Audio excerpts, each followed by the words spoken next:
everyone. Welcome back to Connect Ali, another segment, another show with the mayor, Steve Manos.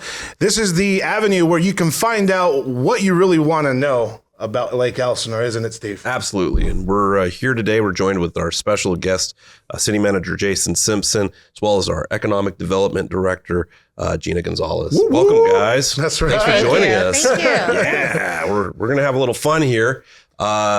Here we go ahead and cover some topics that folks may not know are happening. We want to go ahead and make sure that the public gets informed about what's happening here in town. We interview various people to go ahead and get their opinions on things, maybe provide a little bit more color. And we're looking to answer the questions that are burning in your mind. So we'll be bringing some comments, things that we've heard around the community, and maybe some special topics. And it's kind of a relaxed format. So we like to try to have some fun here. And the great part about this, Steve, and you can agree, is we actually touch on, topics that, like you said, people want to know that we really don't get into detail with. But here you will find all the details about the questions you've been asking on social media and email. So let's kick it off. Let's do it. All right. So we're joined here by City Manager Gina Simpson, like Steve said, and you're the first one in the hot seat today, huh? All right, Steve. So the big question you've been asked on social media and email is the renovations downtown. Tell us a little bit about that. That's correct. We are doing a number of renovations. If you haven't been to the downtown, you probably haven't seen it. But right now we are making improvements starting all the way down from the interchange all the way down through the main part of Main Street. And this is a continuing effort that the council has committed towards revitalizing Main Street. People might forget 12 years ago when we came into office, we had 2 restaurants working at the time and everything was vacant and kind of dead. And now it's changed. It's changed quite a bit. And that is in part due to the hard work that our staff has put in terms of street repairs and upgrades. We did the parking lot, and now we're working on things like City Hall and whatnot. And Gina Simpson, honestly, a lot of this has happened under your watch. Why don't you talk a little bit about what's going on, man? Okay, thank you. There's a lot of projects right now. Main Street, the interchange is getting finished pretty much right now. Caltrans is now. We're transitioning to do our landscaping improvements. They want fresh trees and vegetation and stuff on the on and off ramps on both sides. That's going out to bid now,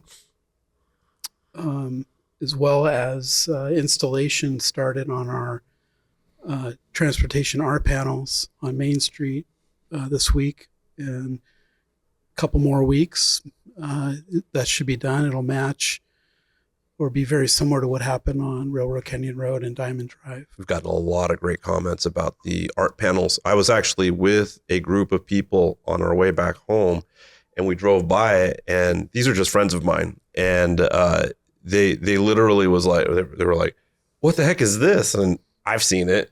So, I mean, it starts to, like, everything starts to blend, when you drive by it all the time. But we literally slowed the car down to like 20 to go ahead and just enjoy the artwork, which was really that's cool. Cruising now. Yeah, right? I That's know, cruising. right? Exactly.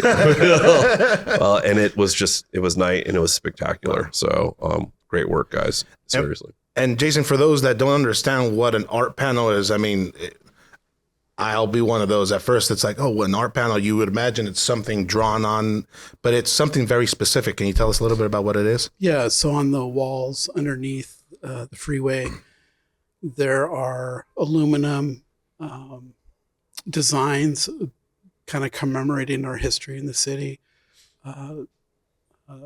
State Route 395, the old train station, active sports, and they're all backlit with LED that are controlled actually by modem. And so we can change the colors up, during different times of year. So Christmas, we can do green and red, and Halloween, we could do orange, and, just turn them off. It'll be black. But, sorry. You turn them off. Yeah, right. You can just, you can black them out. Yeah, right. Now you see it. Now you don't. Right. And then, when it's we're remembering Prince, it'll be purple. There you go. Breast cancer awareness, pink. Yeah. Right. Okay. Yeah, more noble things like that. Gina brings us back down to earth again. Thank you, Gina. Thank you, Gina. Oh, 4th of July. So our contractor, Yeska's been out there. Nice. Already working on that. We're finishing up the guardrail on some of it, but that is really the stepping point into our historic downtown. We're also saw cutting and putting in new conduit because our goal is to actually activate, be a smart city. And what that means is potentially have an high-speed internet access for everyone along that corridor. When we have events and they want to get on social media, we should have the bandwidth to be able to manage that. The other is we're connecting a lot of our city facilities to our new city hall, rather than wirelessly, but with fiber now, between our public works yard and city hall and the cultural center here where we're at tonight. So that's going in. We're doing the full length from the interchange to Lakeshore Drive. So we're repaving everything so it'll look brand new. It'll look brand new. It's a grind and overlay, essentially. We're also fixing each of the intersections with the latest ADA requirements. We're also installing bollards, so when we have events down Main Street, we can put bollards up. This is going to reduce costs for people who want to do events in the downtown area, because what people don't know is that you have to hire a police to go ahead and basically stand in front of the rail, in front of any barriers, because we've seen it online. Unfortunately, sometimes people run those barriers. That happens a lot less if there's a police cruiser right there in front. People get less brave. Yeah, so we're trying to make it a destination location. As you know, in our Dream Extreme 2040 plan, we're investing in our future now and doing things kind of on a phased approach. But it's been about 8-9 years since we've done Main Street, and it needs new asphalt. And we're doing colored concrete as well, rather than just doing a rolled on paint color, so that the intersections last longer and the ADA improvements are in. We're also putting in better lighting, but the main goal is to set the stage for bolstering activity in front of our businesses and our downtown merchants. So the actual, so a lot of people say, oh, you guys probably just put it together, but there's a lot of thought process behind this, right? It's not just, let's just do a couple renderings. I mean, can you explain the process on how you decide on all this? Yeah, so we've had to take design approach. You can imagine with 100 years of infrastructure that, you never know what you're going to find when you cut into the street. But there's, water mains, sewer mains. There's probably conduit all over. Just as technologies come on, people have added lines, and so we really had to know where things are at, so we don't cut off utilities. And so there's a lot of planning involved. But at the same time, we don't just do a Band-Aid. We actually replace and improve, so it lasts a long time. So we don't have to do this again too. And we also partner with, the gas company, Edison, and also our partner, the Elsinore Valley Municipal Water District. We've been doing some night work too, right? I mean, I'm trying to go ahead and... We are doing night work so we can keep our businesses open on Main Street. They've actually already been doing that, and I have received no noise complaints. Zero. Nice. Knock on wood. Now we're going to get the noise complaints. This will air complaints. Yeah, it's okay. We'll just turn the phone. It's okay. We can do that? No, just kidding. Yeah. Yes, because we have the technology now to respond electronically. So those improvements will help tremendously along that corridor. As you know, our downtown, our lake, and action sports are our main three things that we base a lot of our decisions on. And the council's been investing in, over the years in those things. And we have an opportunity this year. We've actually probably have about $70 million total in projects along Main Street, which includes all the the street and roadway work, the lighting and infrastructure and upgrades. But also we're going to be building a new library at Sumner and Maine.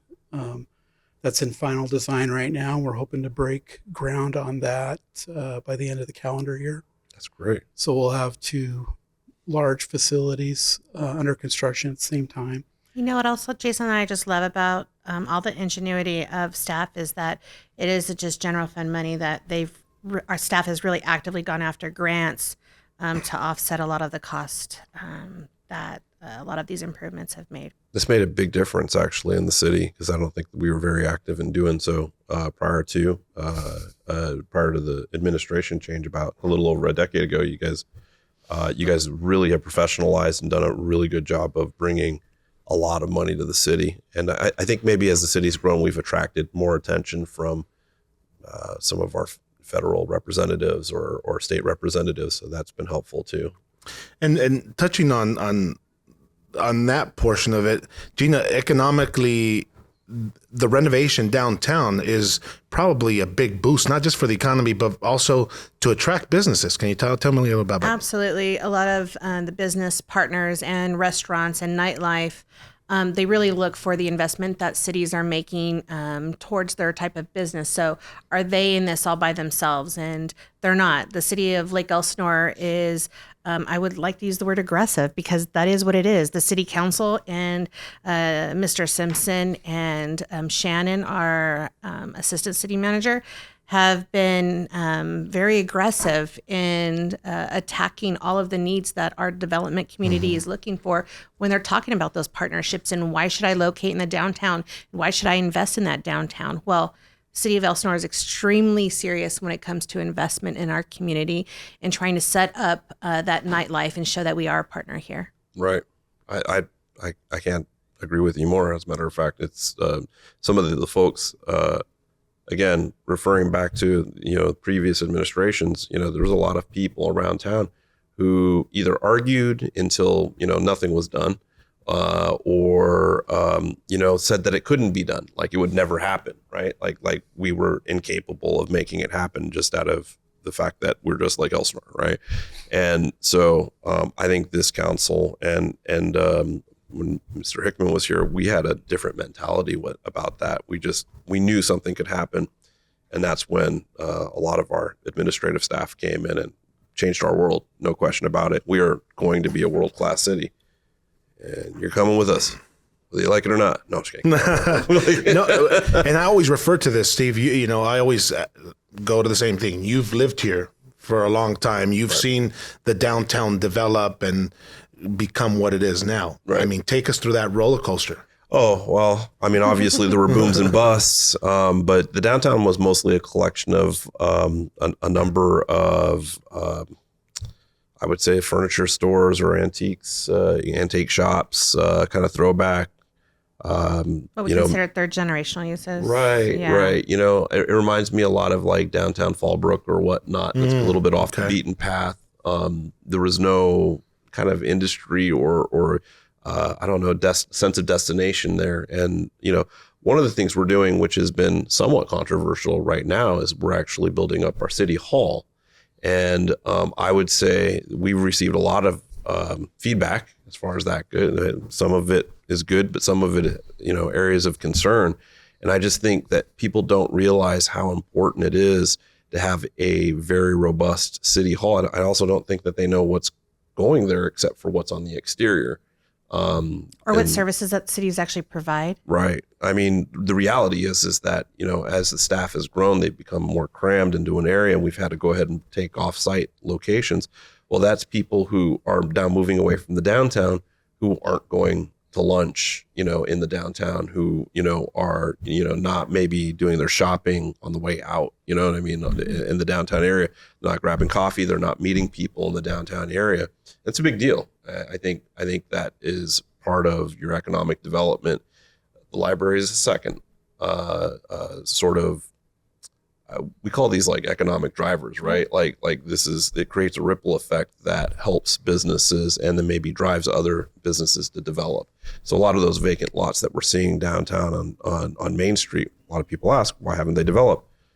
well, besides the 2 gas stations, we really haven't had anything new. The city's doing something about that, and that will likely turn into other things. So I would say that coupled also with the general plan amendment that the city council and staff have started in trying to really add different uses to add that vitality in the downtown was really, really important. And we've started that process. So it's exciting and encouraging to see all of the investment that's being made from a policy standpoint to the investments that's being made.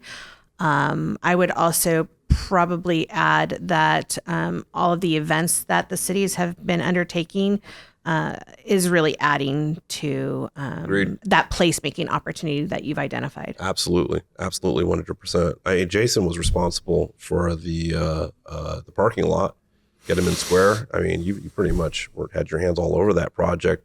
You look at all the projects that you've done. I got to compliment you because they're all first class. You think about Rosetta Canyon Sports Park, first class venue, absolutely wonderful. You think about Launch Point, you think about parking downtown, you think about Whiskers Fishing Beach, which was basically just kind of scraped dirt and then turned into a parking lot with, actual facilities to attract people to go down there. It's utilized all the time.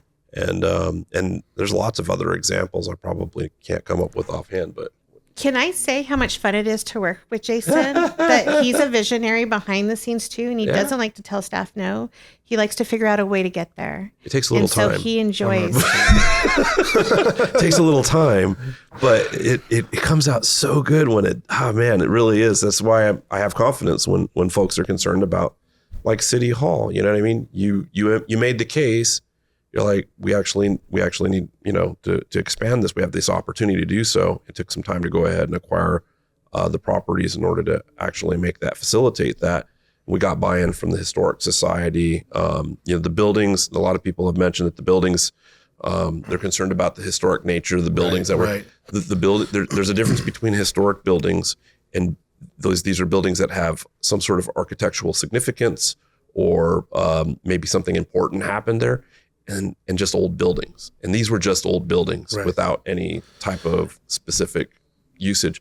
The other thing is that people don't realize when you compare, say, Temecula City Hall is 97,000 square feet, right? We're in 7,500 square feet right now. People don't realize that. They have no idea. So how are you supposed to be a world-class city when you can't go ahead and actually bring the people in to work in an area that, quite frankly, you can't be proud of. Right. And furthermore, people don't understand either that we just don't do things here at the city because we want to. We consult with our partners like the Historical Society.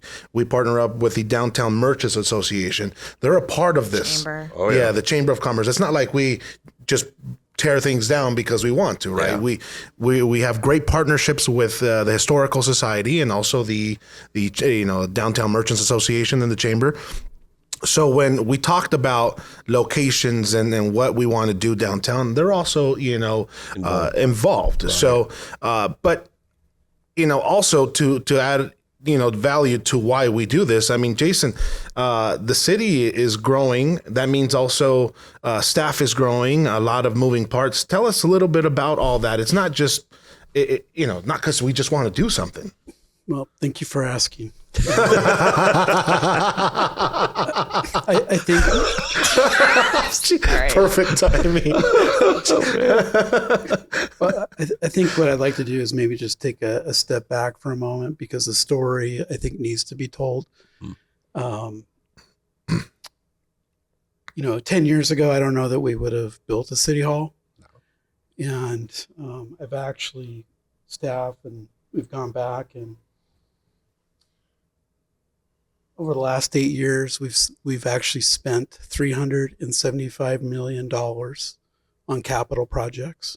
Wow. And it's money that really can't be used for operations, but can only be used for capital. Well over 100 million of that is on circulation projects. We've done Launch Point, Rosetta Canyon Sports Park. We've done stuff at Serenity Park with our BMX pump track. Oh, yeah.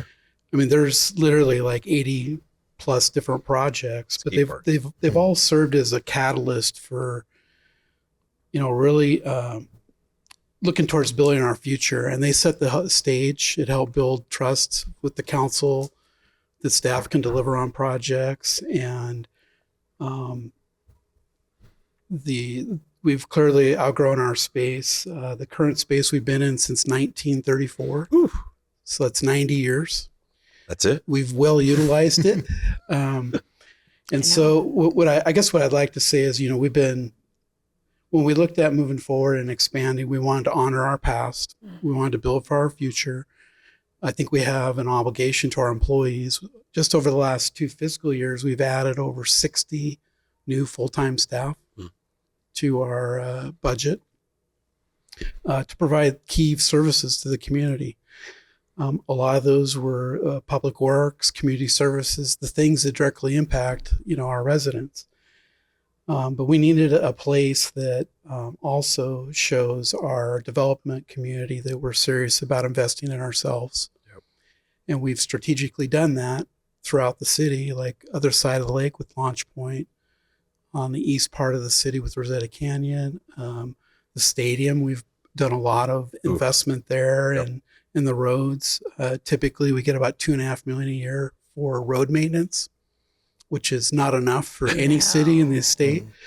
But the last couple of years, we've invested over $20 million a year in road maintenance to elevate our infrastructure. And I know the residents and business community have noticed that because it says something about, what the staff believes and what the council supports in terms of really bolstering our community and really growing it after 136 years now that we've been open. City Hall, I will say, is a space that's going to honor our heritage. It's going to, I think, not only revitalize our downtown, but we're going to preserve our history. And I know a lot of the renderings show a lot of glass, but there's a lot of brick, and we're going to add more brick. We actually saved a lot of the brick from the buildings we took down, and they weren't historic buildings. They were just old buildings built in the last 40 years or 50 years. The infrastructure was not good. We had sewer and water challenges, and those will be fixed. But it was really an opportunity to reinvest in ourselves. But we're going to incorporate those old bricks in the new facility. What are we going to do about the smells that we used to get on Main Street? Those will be gone. Those will be gone. Yeah. Well, I mean, that's kind of iconic, right? No, just kidding. Yeah. Yeah. No. And the thing is, no one can complain if you do it right. And so we've always, philosophically think, can we become a world-class city? Can we be a great city or a good city? But I think, we just hold ourselves to a higher standard. And I think what we do a little differently is we have people that have the capacity to deliver projects at a less cost because we are an owner builder. We don't necessarily need a general contractor. Yep.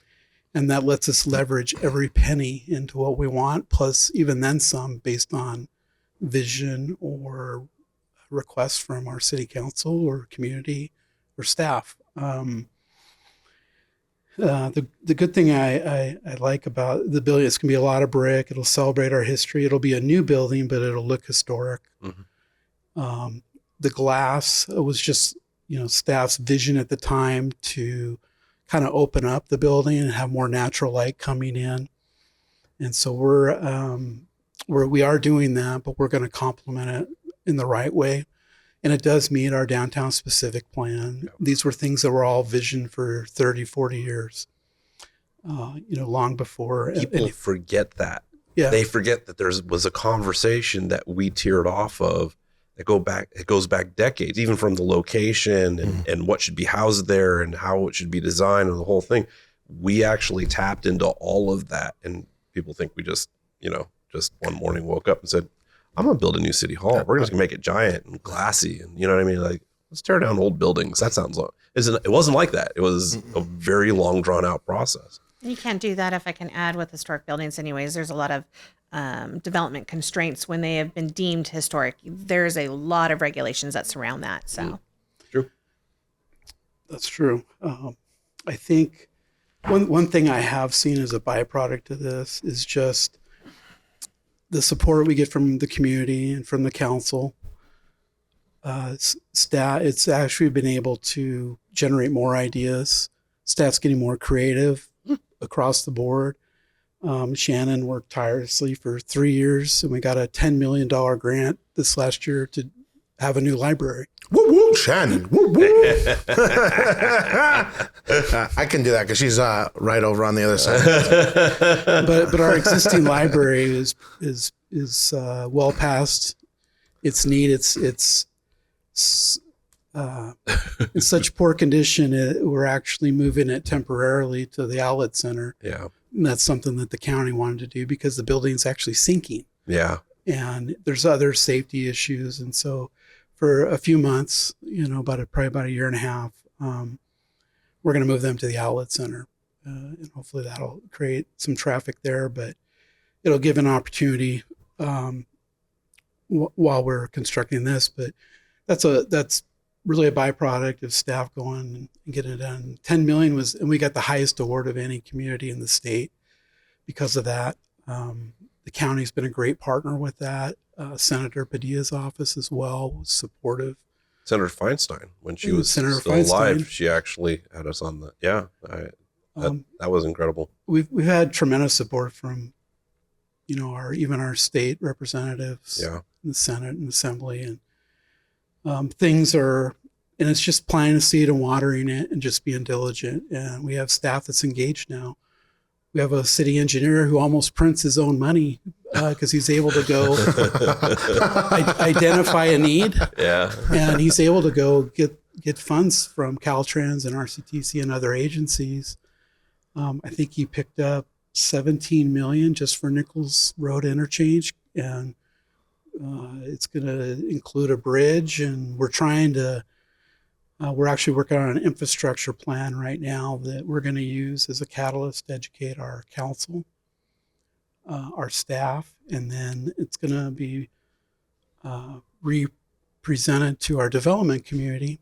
So when we talk about needs and if you want to develop, here's what the costs are, and it's going to create a pathway for them. And it's going to create a consistent, singular message on how that's going to be done. And we're going to help wherever we can, but development also needs to pay its way. We are not a city of endless money, and it was only recently that we were able to really have a good balanced budget and bolster our operating, not only our reserves, but also our operating budget.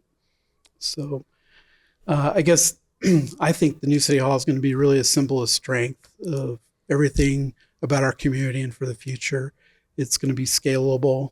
It'll last us hopefully the next 90 years like the current building did. But on the roof, we're actually creating a public space that can be used. It's about 5,000 square feet of outdoor space. It's about twice the size of our existing council chambers. Yeah. We'll be able to get 500 to 600 people up there for an event.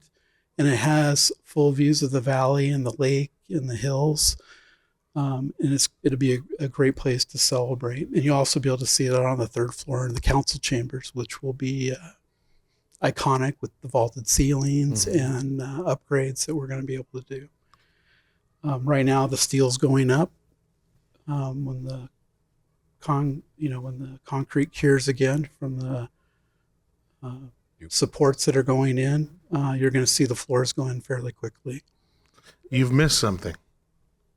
A beautiful engine we use every Christmas here. Oh, yeah. That's going to be the highlight when you walk in. Tell us a little bit about that. Yeah, the story there is we had a pretty important person who recently passed away, Ruth Atkins, who not only raised the money, but she restored our 1926 American LaFrance fire engine, which is in mint condition.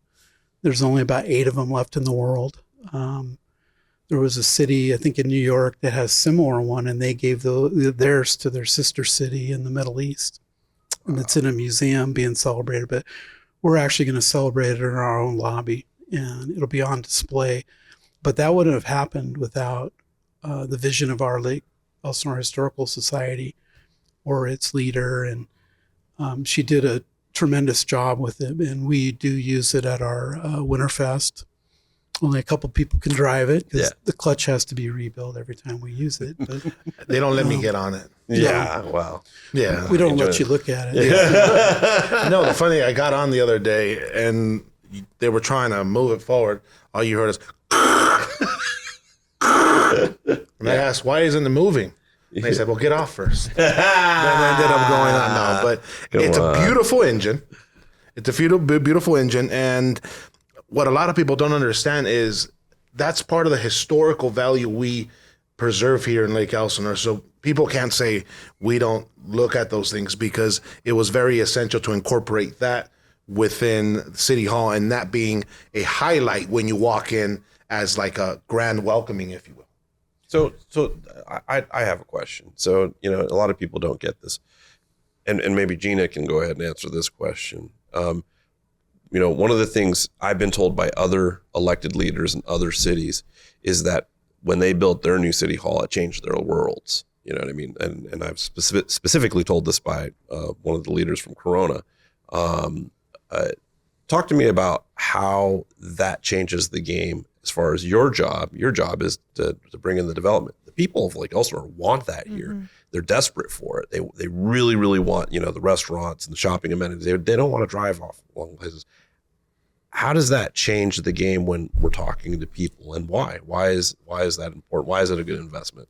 Besides the vitality of a downtown and that placemaking opportunity, from a development standpoint on the processing, having the development team on one level really enhances the efficiencies in the processing of development, where planning's talking to engineering and engineering's talking to fire, and you don't have to wait a day or two in order to get a response. Your staff is able to correspond with each other right then and there and just ask that question, and it can speed the process up very, very much. And so much so that, what I like to call our extreme line process, but it's within City Hall. So the development community, this will really create a one-stop shop. And when you add the enhancements of technology that our city council and our staff have invested in, it really turns it into a zero-stop shop. And when it's coming down to the pavement, like hitting the ground, so to speak, time kills all deals. Mm-hmm. And so when we're saying, hey, we're in a competitive market, this is life-changing when we're trying to react and respond quickly. Agreed. I'm going to ask you this because it's about Jason. Yes, I love him. Let's talk about him and Shannon's offices, their current offices, and how amazing they are. I told you I enjoy it. When I get to work with them and being able to create opportunities. You're missing an opportunity here. They're dungeons. They're like underground. They're literally underground. No. I want to point out to folks at home that these guys live in a little room that has a skylight. That's their own. It's like it doesn't really get sunlight.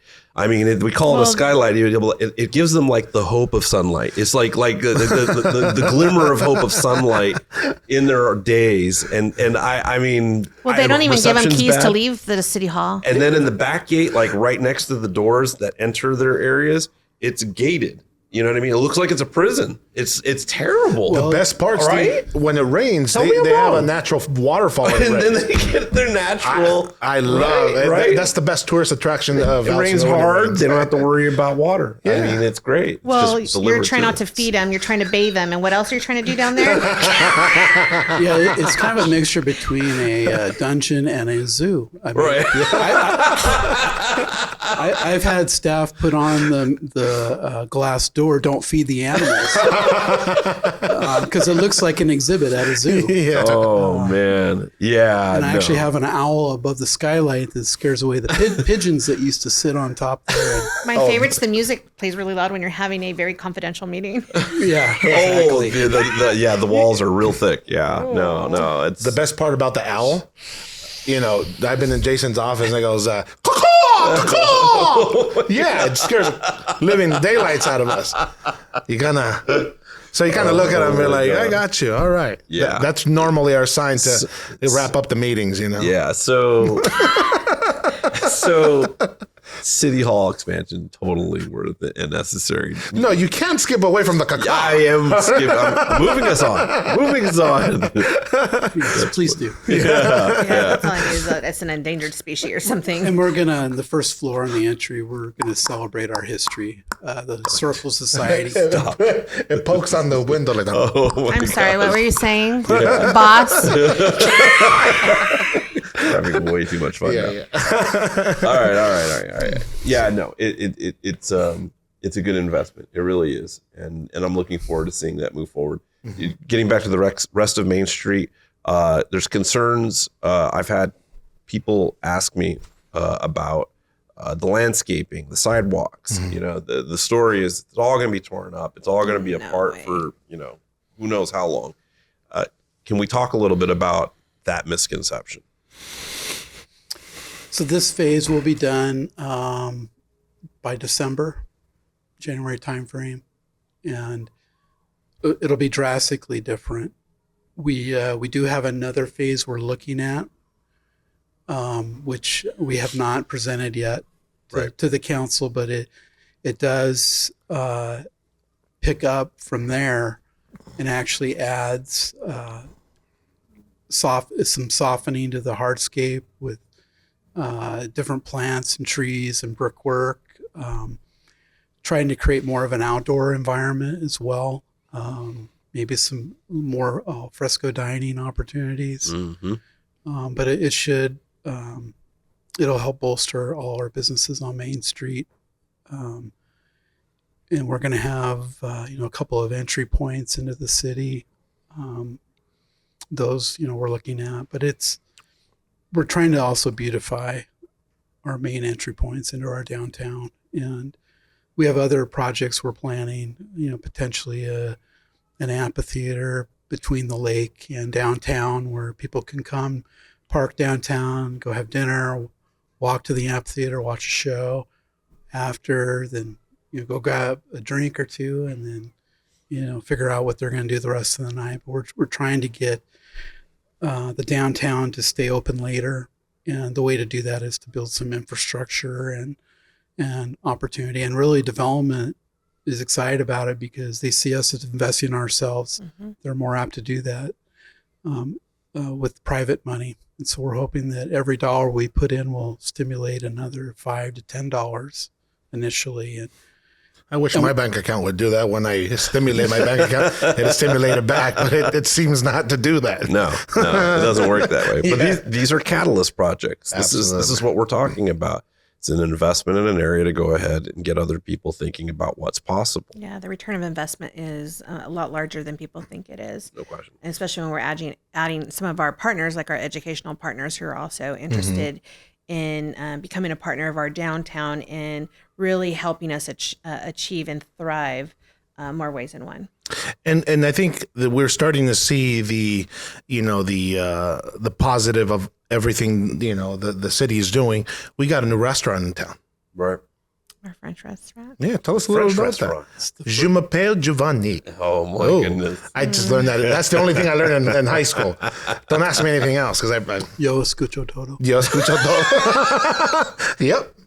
I don't speak French, gentlemen, but I know how to enjoy a wonderful meal. You do when you go to the new French restaurant. What's the name of it?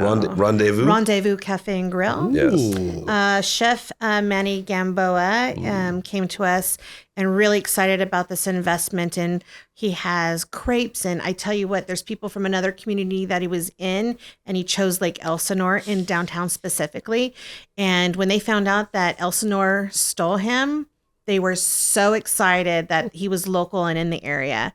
So it's exciting to really create diverse food options, which our residents have been requesting. And we have some other neat little things up our sleeve that are going to be coming to our downtown. So we're excited about, them joining our efforts. And it really comes down to the investment of our city council and our staff here.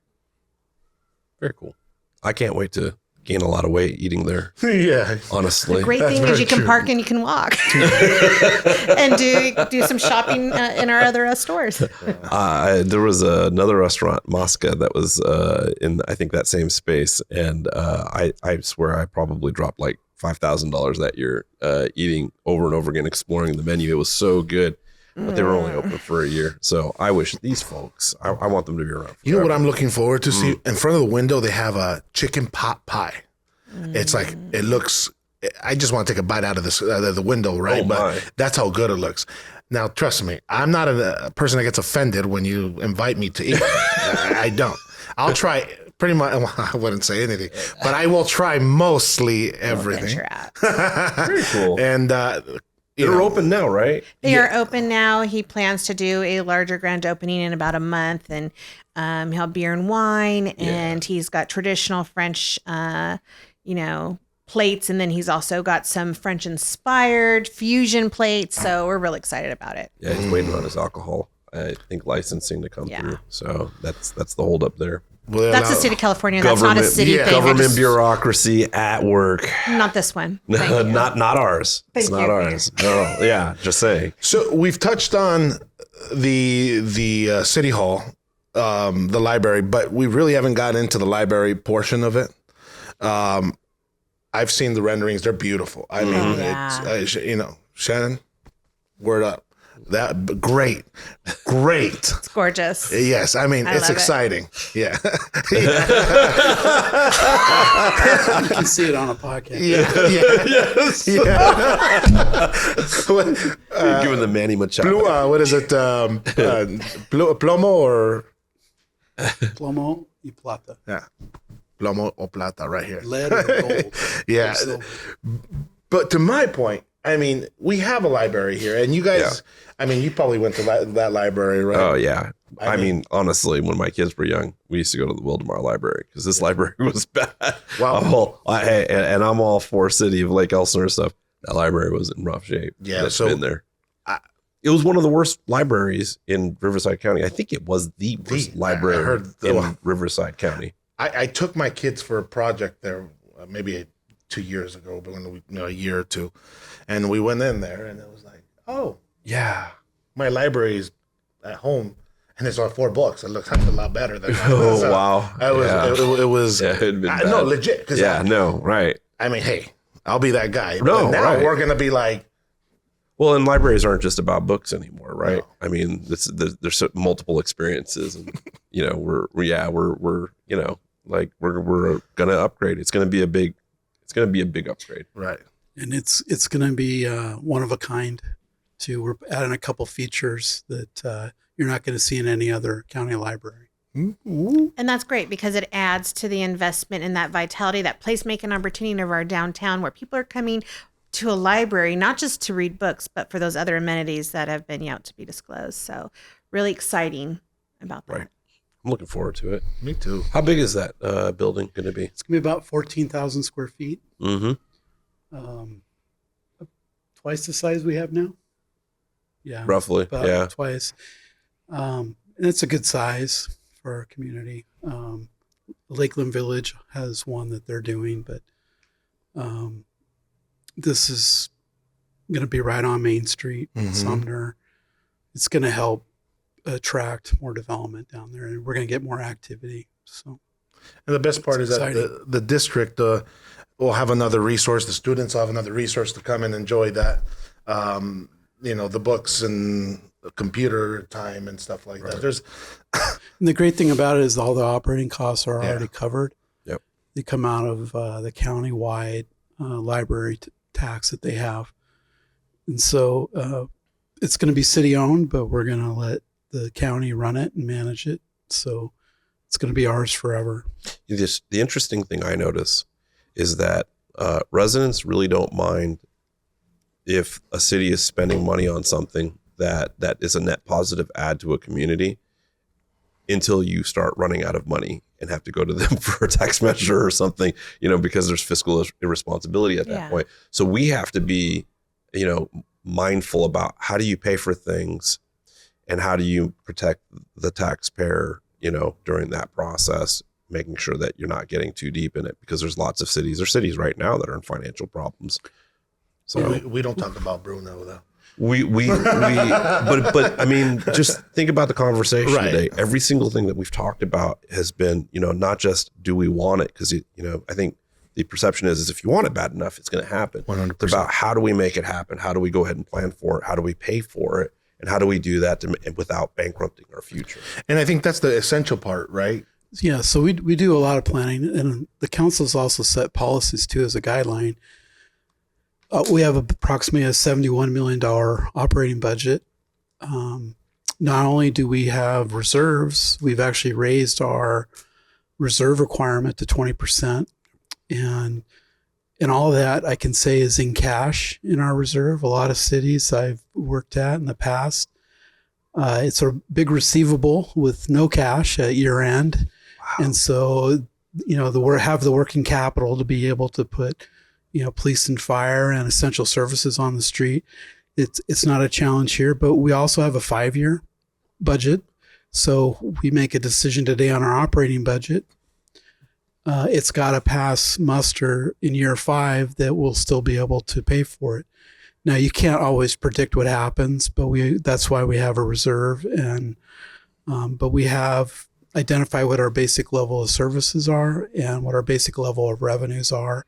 And if we get anything extra, then the council has opportunity to prioritize that and invest in that. And so staff's been driven to really make sure that we're able to provide all those things. We're also in the process of updating our tenure so that we can plan and make those decisions easier. I actually sleep better at night. I think it helps our elected body sleep better, but we have a tremendous staff at City Hall and all the departments who really appreciate and respect the investment that they're given. Even though we're given a budget, it's not a license to spend. They still have to come up with ideas and go through processes and budgeting, as well as procuring things and bidding things out. But we really try to separate the capital from the operating and not lean on one-time revenues for operating. So I think just structurally, we're pretty sound and a healthy city, and it's just been growing the last 10 years that I've been here. We're in a much better position today than we were 10 years ago. Agreed. So we're coming up to the end of this, but any closing thoughts, Mayor?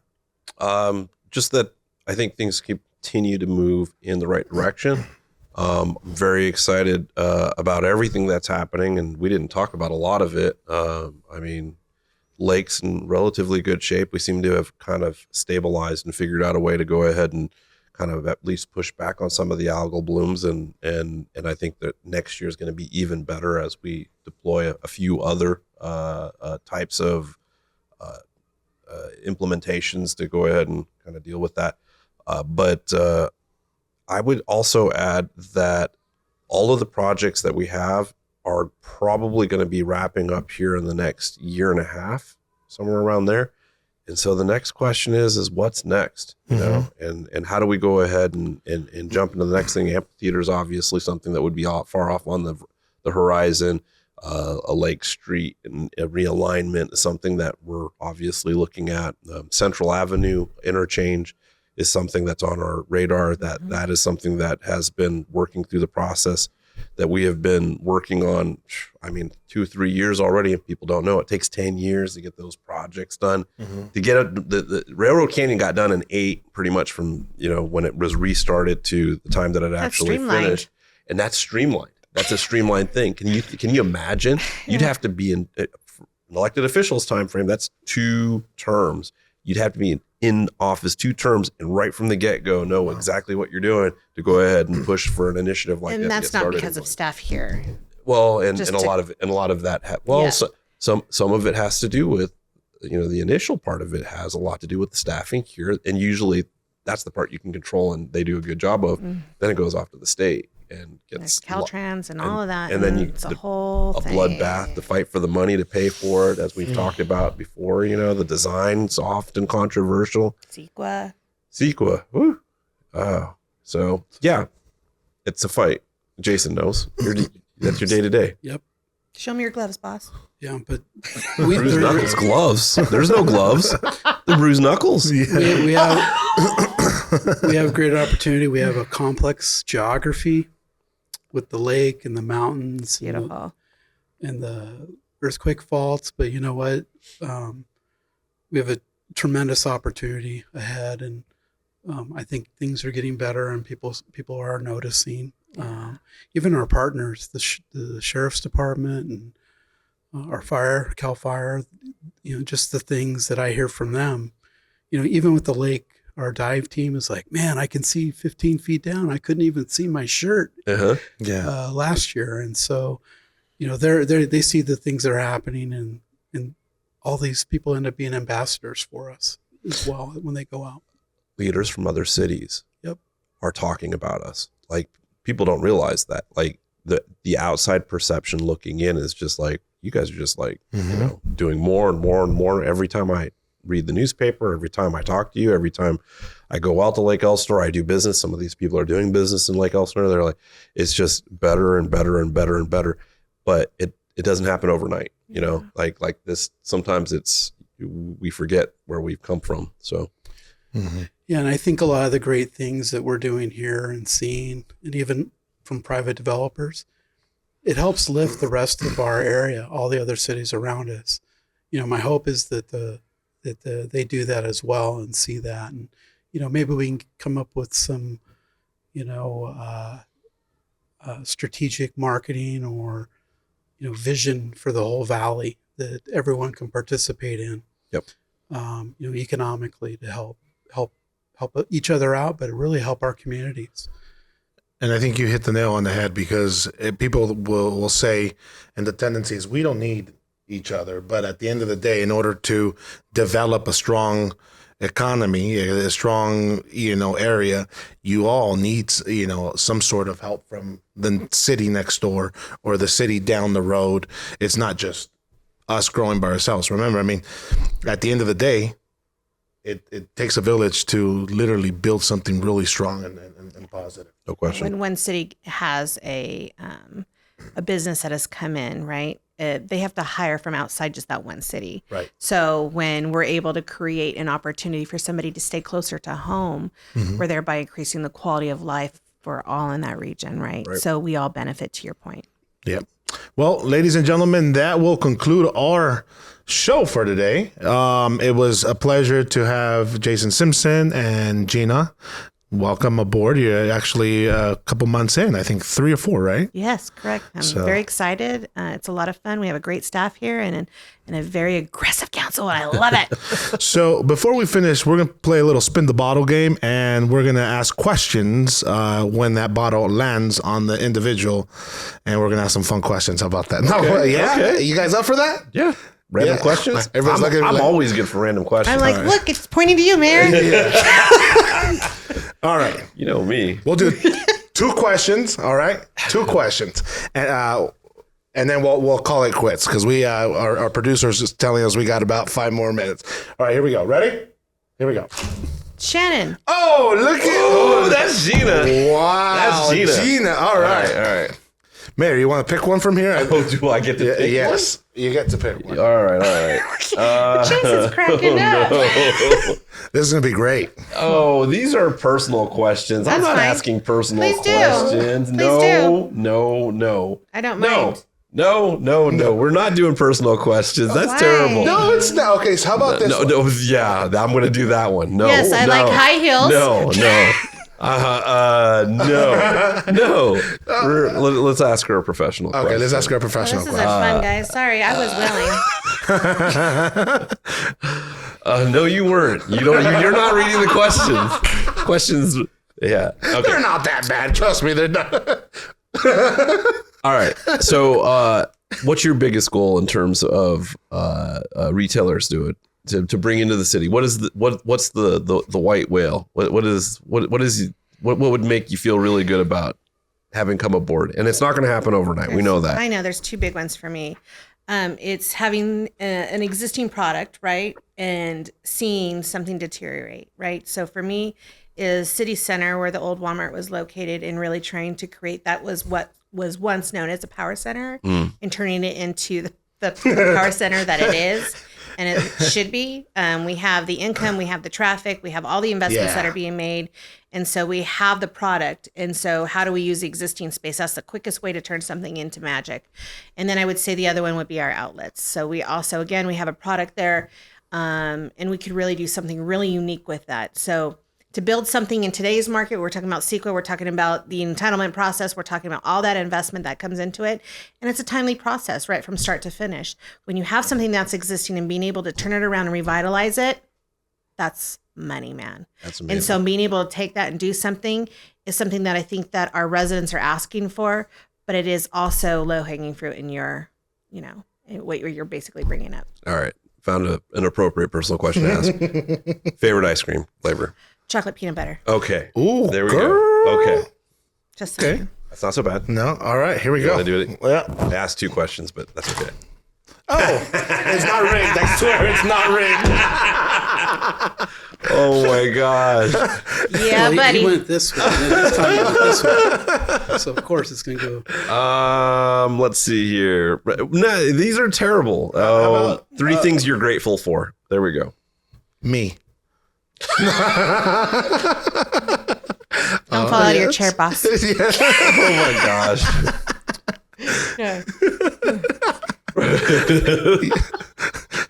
First answer Dollar should be Tree? City Council. No, I was kidding. No, I'm kidding. Hot seat. I told you, right? No. I'm thankful for my family. I'm thankful for the staff. And I actually love what I'm doing. And it's rewarding to make an impact, here. And even some of our smaller projects, like adding 100-foot of sidewalk on Lakeshore Drive. So Yeah. moms and their strollers aren't on the road, and they can actually be safe going to the grocery store from their house. I mean, those are cool when you see them. So it's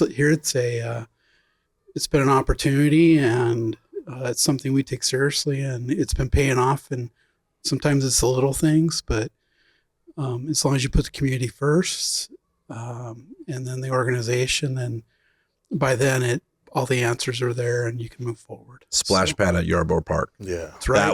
That was it's a small project. It's not a big project.